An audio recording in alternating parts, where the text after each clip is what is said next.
감사합니다. 다음으로 추미애 공동선대위원장의 인사 말씀 있겠습니다. 참으로 참담합니다. 조희대 대법원장이 보은 판결을 한 것입니다. 내란 속에 윤석열 하나 살리기 위해서 나라를 죽이고 사법부를 죽이고 드디어 지난 대선의 일을 가지고 다가오는 대선에 그것도 주권재민이 침탈당해서 정말 주권재민을 다시 이루고자 하는 국민의 꿈을 짓밟기 위해서 다음 대선에 영향을 미치고자 하는 노골적인 정치 판결이라 하겠습니다. 대법원은 유권자의 인식에 이재명의 주장이 허위사실로서 영향을 미쳤다 이렇게 판단을 했지만 지난 대선은 범죄자 윤석열이 사법작용을 하지 못하도록 스스로 수사 기소권을 가진 본인이 그 사법 기능을 마비시키고 못하게 만들므로써 국민을 속이고 대통령 자리에 오른 국민 오판을 유도한 그런 사기 대선이었습니다. 범죄자는 명백히 윤석열이었고 그로 인해서 범죄자를 징치하지 못함으로써 드디어 영구 집권을 위한 내란 획책을 했던 것이고 간신히 파면으로서 이 다음 대선이 치러져야 되는 것입니다. 대장동을 추궁하는 과정에서 이 사건의 발단이 시작된 것입니다.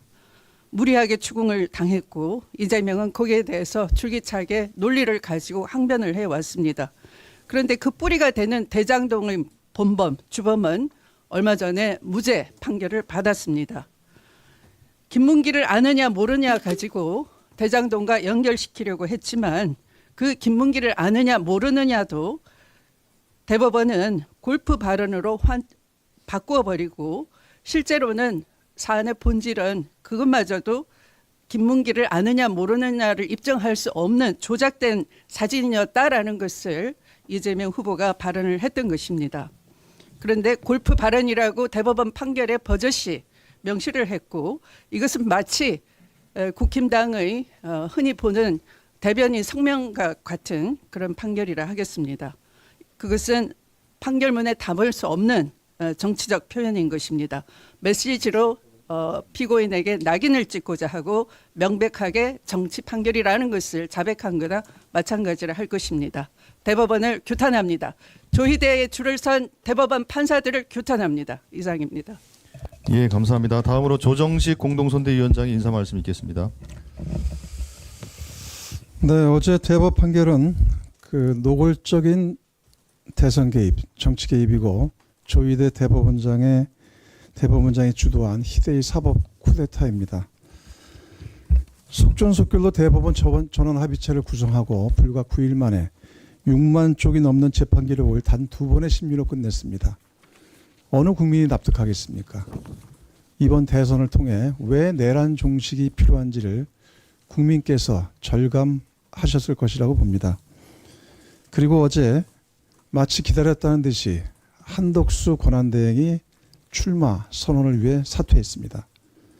검찰 그리고 대법원장 그리고 한덕수 모두 한 통속 아닙니까? 아직도 우리 사회 곳곳에 내란 세력들이 뿌리 깊게 준동하고 있다는 것을 여실히 보여주는 드라마였다고 생각을 합니다. 이제 우리는 이럴수록 이재명 후보를 중심으로 더욱 똘똘 뭉쳐서 압도적 승리를 만들어야 됩니다. 이번 6.3 대선 압승으로 내란 세력을 종식하고 국민이 승리하는 진짜 대한민국을 만들겠습니다. 고맙습니다. 예, 감사합니다. 다음으로 박지원 공동선대위원장의 인사 말씀 있겠습니다.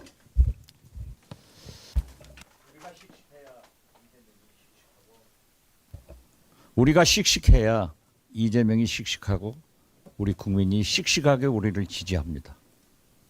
그런 의미에서 제가 그 유명한 박지원입니다. 내란 주체 세력들이 언제 우리에게 꽃길을 깔아줄 것이다 라고 생각하는 사람은 아무도 없습니다. DJ 때 생각합시다. 더 심했지만은 DJ는 극복하고 승리했고 성공한 대통령이 되었습니다. 우리의 갈 길은 뭉치자, 싸우자, 이기자. 이것이 김대중, 노무현, 문재인의 길입니다. 또 우리의 길입니다. 감사합니다. 예, 감사합니다.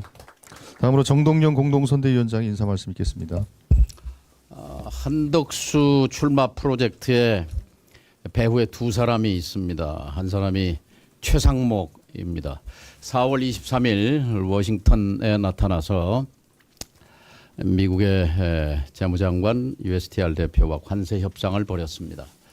취임 100일 기자회견에서 베선트 재무장관이 이 한국이 조기 관세 협상 타결을 통해서 대선 운동에 활용하려 할 것 같다, 이렇게 언급했습니다.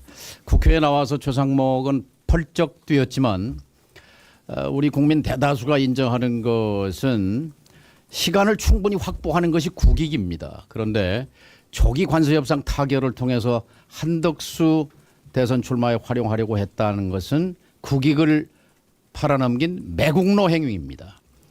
어제 국회가 신속하게 탄핵을 한 것은 100번 잘한 일인데 사표를 내고 도주했습니다.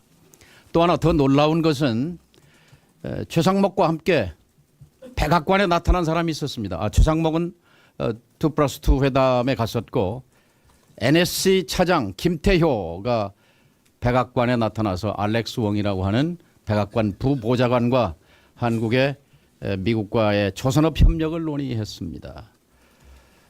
NSC 차장이 민간 산업 분야인 조선업 분야 협상에 나선다는 것은 극히 이례적일 뿐만 아니라 김태효는 계엄에 직접 관여된 혐의를 받고 있는 사람입니다. 윤석열의 최측근으로서 계엄 당시 이 기획자로서 지금 추궁받고 있는 사람입니다. 조선업은 미국이 중국의 해군력을 견제하기 위해서 전략적 파트너로 한국의 조선업을 적극적으로 지금 접근하고 있는, 우리로 봐서는 강력한 지렛대입니다. 이것을 김태효가 팔아넘기려고 했다는 것, 이건 역시 매국노 행위입니다. 지금 이주호 권한대행 제재가 오늘부터 시작하는데요. 첫 번째 해야 할 일이 공정선거 관리를 위해서 공정선거를 하는 것이고, 첫 번째 해야 할 일이 김태효를 파면하는 일이라고 생각합니다. 국회는 즉각 운영위원회를 열어서 김태효를 출석시켜서 이 NSC 차장이 백악관과 벌인 일, 그리고 한덕수 프로젝트의 그 이면을 파헤쳐야 한다고 생각합니다. 이상입니다. 예, 감사합니다. 마지막으로 김영춘 공동선대위원장의 인사 말씀 있겠습니다. 예, 12.3 쿠데타로 발생한 내란 사태는 아직도 현재 진행형입니다. 어제 있었던 두 사건, 한덕수 권한대행이 이 위기의 대한민국을 안정적으로 관리해야 될 책임을 내팽개치고 대선 출마를 위해서 사퇴를 한 사건, 그리고 조희대 대법원의 상식 밖의 정치 개입 판결, 이런 사건들은 대한민국 권력 엘리트들의 기득권 카르텔이 아직도 공고하다. 그들이 12.3 내란 사태의 동조 세력의 일부라는 것을 여실히 드러내주는 그런 사건들이었습니다. 그러나 역사의 시간은 뚜벅뚜벅 흘러갈 겁니다. 한 달밖에 안 남은 대선에서 우리 민주당이 필승하는 것이 대한민국을 위한 애국입니다. 대성을 거두는 것이 대한민국의 안정을 위한 정상화의 길입니다. 그 길을 향해서 다 같이 힘차게 나아갔으면 좋겠습니다. 예, 감사합니다. 예, 이상으로 발언을 모두 마치고 박찬대 총괄선